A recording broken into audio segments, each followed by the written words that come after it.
Goldilocks tries to interview Low-Ki, who at least is polite when he blows her off in 4 seconds. Yeah. Okay, highlight reel of Low-Ki and AJ Styles' big moves, the Dragon Clutch, the Key Crusher 99, the Styles Clash, and the Spiral Tap. And it's time for Low-Ki versus AJ Styles. Man, I watched this match and I was like, I can't figure out if I have respect for you two or not.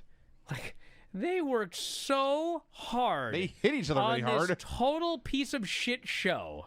It's like, God, they went out there and they just worked their asses off and they had a great match. And this was the best thing on the show, not the opener. Oh, easy. I mean, yeah, you're right. They had an awesome match, but God, it was in the middle of such a pile of total shit that it was like, I can't even take it seriously.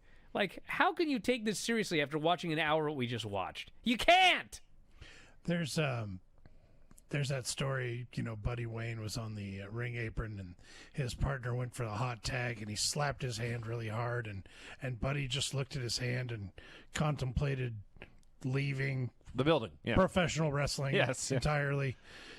I just imagined Buddy taking one kick from Low-Ki and never, ever, ever wanting to wrestle ever again. That's about right.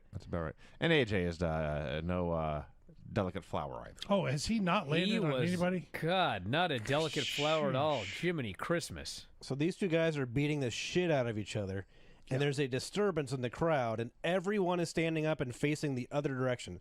So all you see are backs while these guys are killing each other. And then the crowd sweetening hits, so these backs are now cheering loudly. And then they finally get back into the match. And then there's a second disturbance. And everyone turns around again. and the director smartens up and just starts using the camera that just shows the wrestlers and no fans, and the sweetening is super loud, and it fucked up this entire match. It was yeah. So they're hitting each other really hard. They're doing cool moves, but it's all totally random. There's no heat. There's no comeback. It's just stuff happening. And eventually, Low-Ki tries some kind of flip. AJ catches him, hits a Styles Clash, and wins. Like, it was good, but it was not as good as you would think, and it was not good enough to save this show. Nothing could have saved this show. So, of course, Jerry Lynn attacks AJ Styles, his tag team partner. Pile drive him, does a few ladder spots, because it's not like we saw a ladder match in the opener. He beats him up so bad, the crowd begins to chant, Jerry Lynn, Jerry Lynn. They have no idea what's going on, nor should they. Nor should they.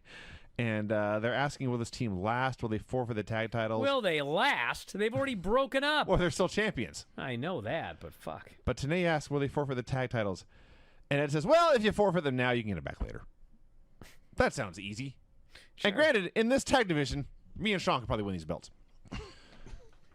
All right. We're going to run down the card for next week. Did you just insult me? No. It sounded like it. Well, I'm going to run down the card for next week.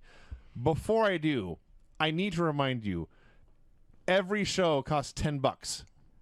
$10 you must take out of your account and give it to the cable company to watch. I did. I remember. I did the math, by the way. This would be $16.78 today. Okay. For each of these shows. Okay. But you still got to take the time to order it and pay and watch it. Here's the full advertised card for next week's show.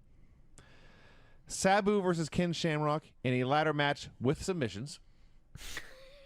Excuse me.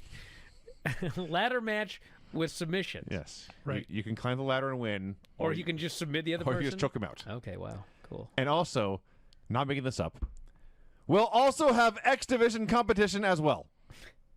That's it! That's the full card for next week. They can't even say it'll be AJ versus the number fucking 2 contender. I mean, is it that hard? They've already forgotten, haven't they? We're never going to get these guys getting their championship match. No. Brian Lawler versus Scott Hall in your main event. And Lawler comes out for a promo. I defended last week's promo. Vinny, God not. damn.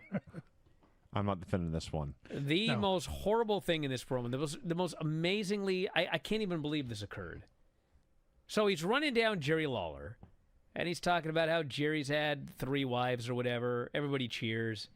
He goes, every single one of them was younger than me. All the crowd cheers. And then he has to do the line about how, and by the way, he goes, this is a shoot. Oh, yeah. Yeah. I left a ticket for Jerry the King Lawler so he could come and see his son wrestle. Mm-hmm. But he didn't pick it up. And then I remembered it's Wednesday, and he's over at the high school with like a bag full of candy. And then it's not even that line. It's Ed Farrar then says, what kind of candy is it? Yeah.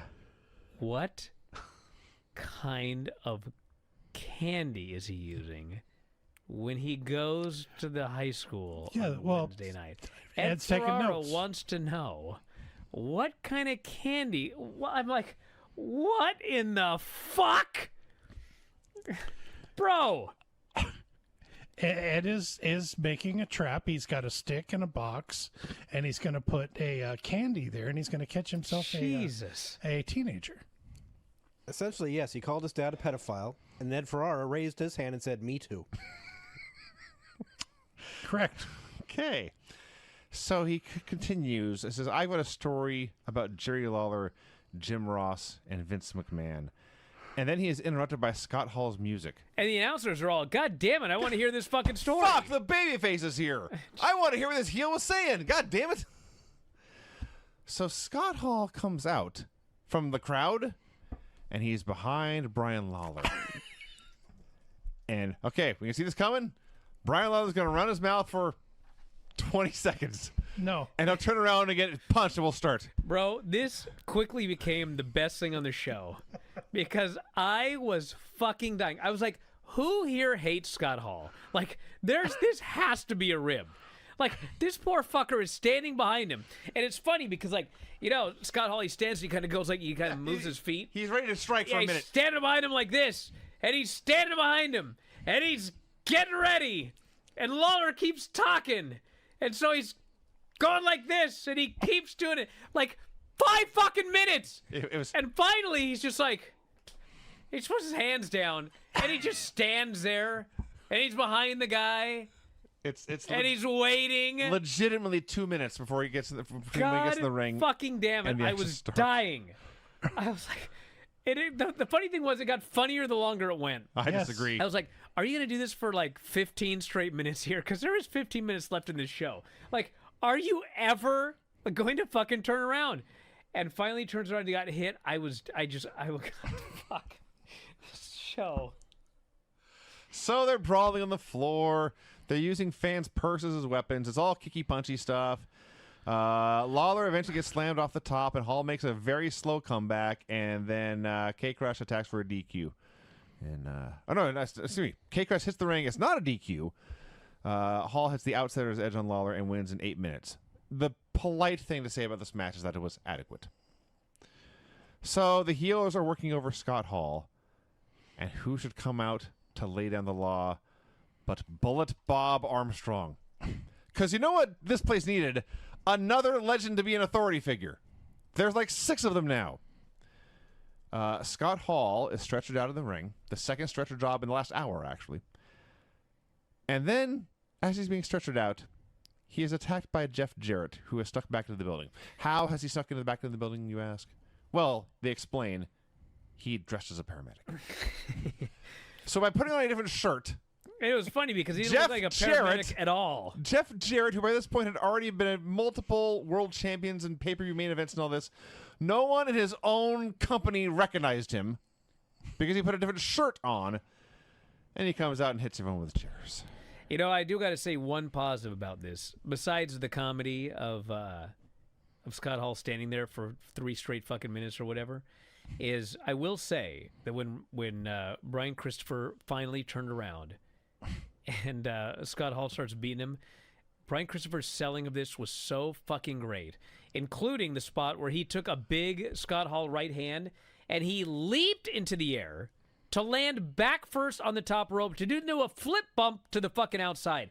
That was unbelievable. Match itself went a long-ass time, and Scott was getting real tired again.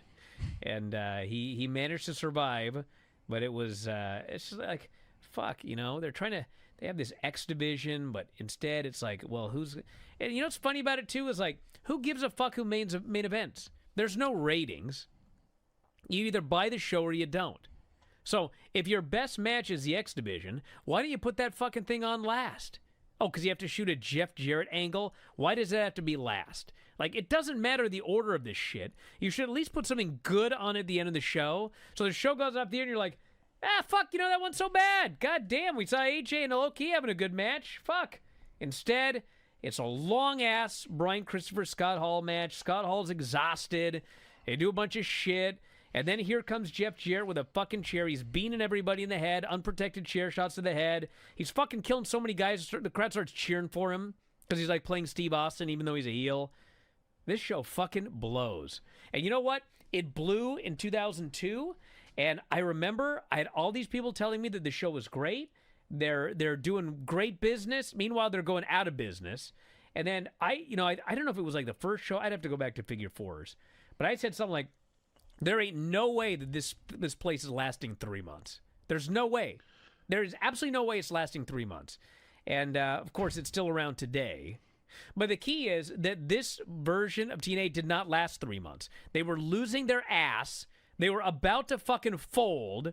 And, Dixie Carter was working, I forget, Travel or whatever. And she goes, my dad's got money, Panda. And so she talked to her dad, and he fucking bought the place. It's the only reason they survived. For those guys, how did this thing survive? How did it survive? Well, 3 months in, they almost didn't survive. They were done. They were finished. And they found Dixie. That's how this thing survived. When Brian told me he wanted me to purchase these pay-per-views and that we would make a Friday night out of it, he said, it'll be cool. I bet you it only lasts like maybe 2.5 months. Yep. Exactly. And here we are. Well, I can blame Panda Energy for that.